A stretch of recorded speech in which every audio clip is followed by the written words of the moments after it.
quem era Deus na minha vida, porque até então o Deus da minha vida era o meu casamento.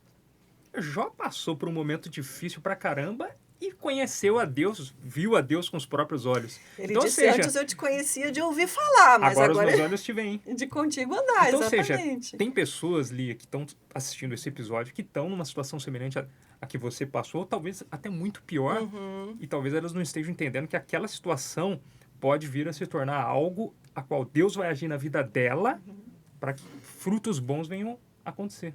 Não é isso? É, porque eu entendo assim, quando Deus permite que a gente passe por coisas, Ele permite porque Ele nos deu essa permissão de escolher. E quando as pessoas, né, agora eu estudando psicanálise, a gente também, não só os atendimentos psicanalíticos que eu faço, mas outras pessoas que chegam pedir conselho, porque a gente está dando... Eu, como mentora do caminho, querendo ou não, as pessoas se aproximam para contar problemas, né? Você é como uma pastora, então a gente ouve muito problema dos outros. E eu tenho aprendido a orar por essas pessoas na contramão do que a religião ensina, né? Porque a religião fala, se você está de bem com Deus, Deus está de bem com você, você vai prosperar. Se você não está prosperando, se você está com doença, você tem algum pecado. É isso que a religião ensina, né? Mas o que eu tenho aprendido é assim, e isso eu oro pelas pessoas. Senhor, permita que essa pessoa te veja no meio dessa dor, porque o Senhor disse que estaria com a gente mesmo no momento de dor. Jesus disse, no mundo vocês terão aflições, mas tenham um bom ânimo. Então aí o salmista fala, eu estou no vale da sombra da morte. O vale da sombra da morte, Eric, é aquele momento da vida que você acha que você vai morrer mesmo, não tem mais esperança. E o salmista diz assim, eu não tenho medo. Por quê? Porque tu estás comigo. É a presença de Deus que faz diferença no momento que a gente está passando pelo vale. Então, a minha oração é, Senhor, te revela para essa pessoa no meio dessa dor, que enquanto ela está passando por isso, ela te sinta, te perceba.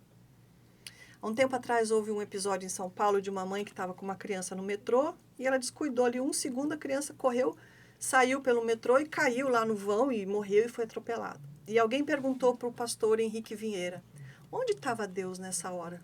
Por que ele não cuidou dessa criança? Por que ele não permitiu que essa mãe sofresse isso? E o pastor Henrique Vieira respondeu assim, Deus estava na lágrima dessa mãe.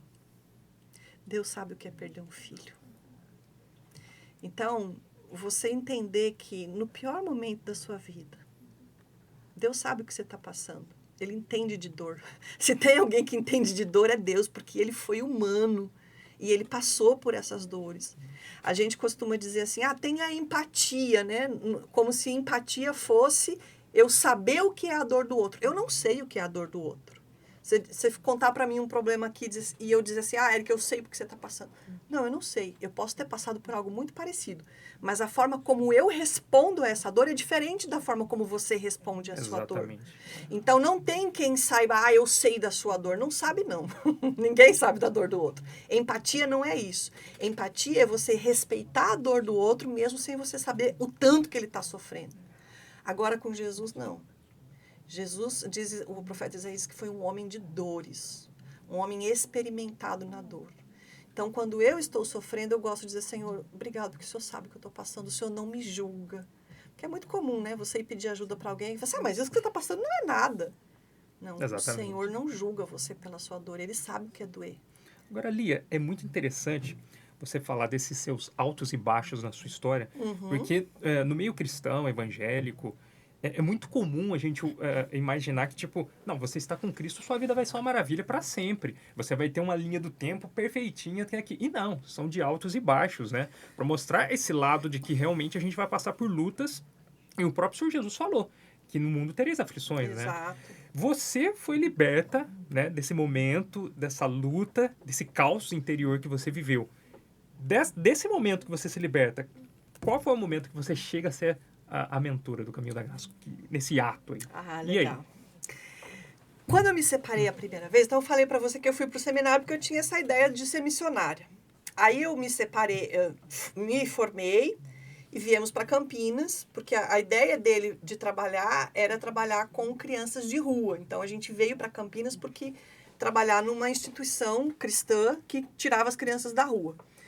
E como o nosso casamento não estava bom, a gente ficou um ano só lá, se separou, ele voltou e eu fiquei aqui em Campinas. Quando eu fiquei aqui em Campinas,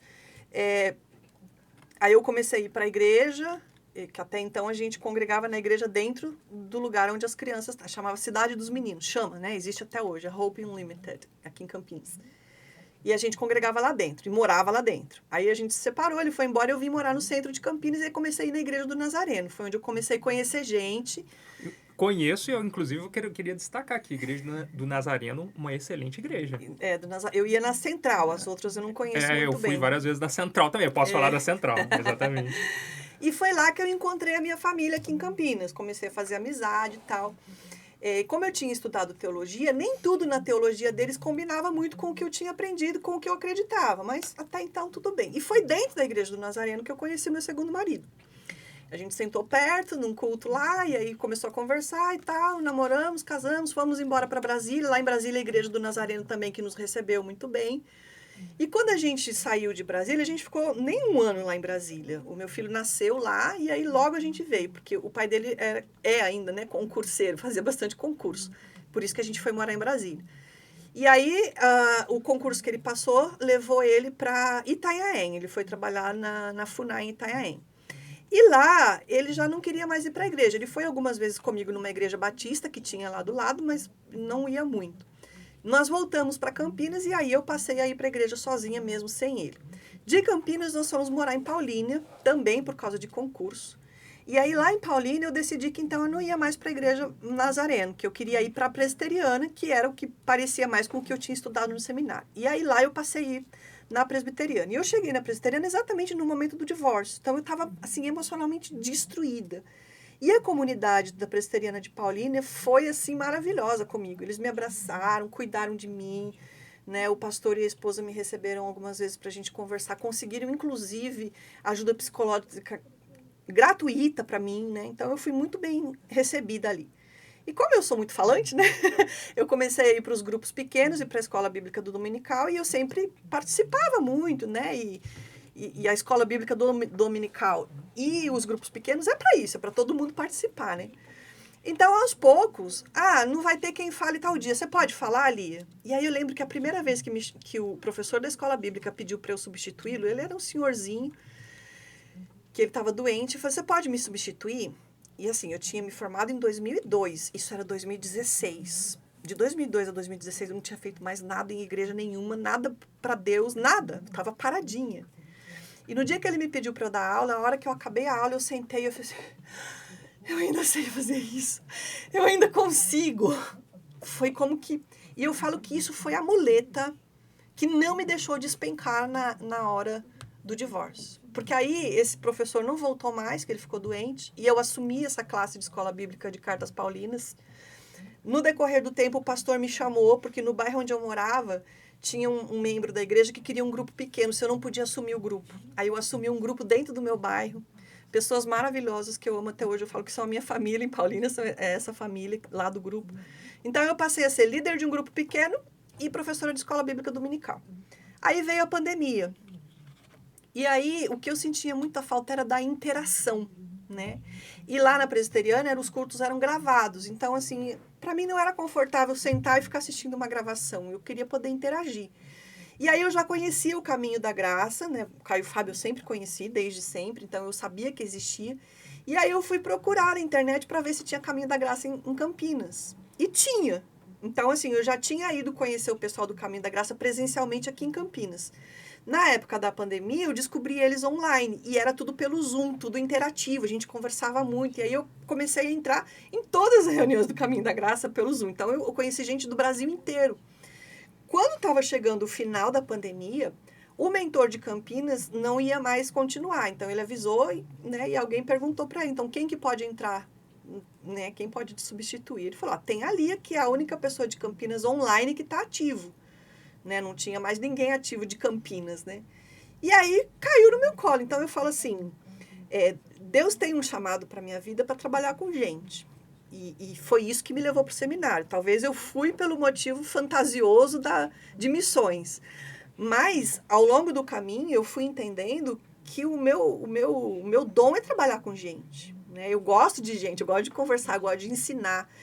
Então, lá na presbiteriana, eu não pedi para fazer nada, eles me pediram. Então, eu falo assim, caiu no meu colo. E eu aprendi que eu ainda sabia, que eu ainda podia, que eu ainda dava conta.